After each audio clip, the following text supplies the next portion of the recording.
ফাজরে খায়রুম মিনাদ দুনিয়া মা ফিহা, নবী সাল্লাল্লাহু আলাইহি ওয়াসাল্লামের হাদিস, যে ফজরের 2 রাকাত সুন্নাত দুনিয়া এবং দুনিয়া যা কিছু আছে ধন সম্পদ সবকিছুর চাইতে উত্তম।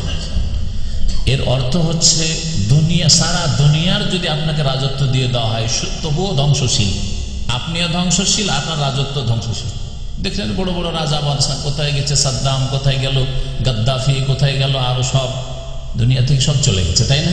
আর তাদের নেতৃত্ব কোথায় গেল, সব চলে গেছে। সৎ হোক আর অসৎ হোক, এমনকি সৎ লোকেরা, সৎ যারা শাসক ছিল তারাও দুনিয়া থেকে চলে গেছে, তাই না? আগের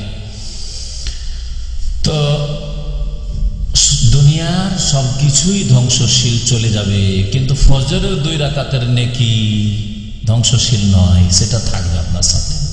এটা হচ্ছে এই হাদিসের অর্থ। যতই বড় আপনি ধন সম্পদ আর নেতৃত্বের মালিক হন না কেন, আপনিও ধ্বংস হবেন আর আপনার নেতৃত্ব ধ্বংস হবে, কিন্তু এই 2 রাকাত যে ফজরের নামাজ সুন্নাত পড়েছেন সেটা ধ্বংস হবে না, এবং আপনার সাথে প্রত্যেক স্থানে থাকবে এই আমল। কবরের জীবনেও থাকবে, এর ফল পাবেন আপনি আখেরাতে, হাসরের ময়দানও পাবেন, জান্নাতে পাবেন। এই হচ্ছে এর অর্থ।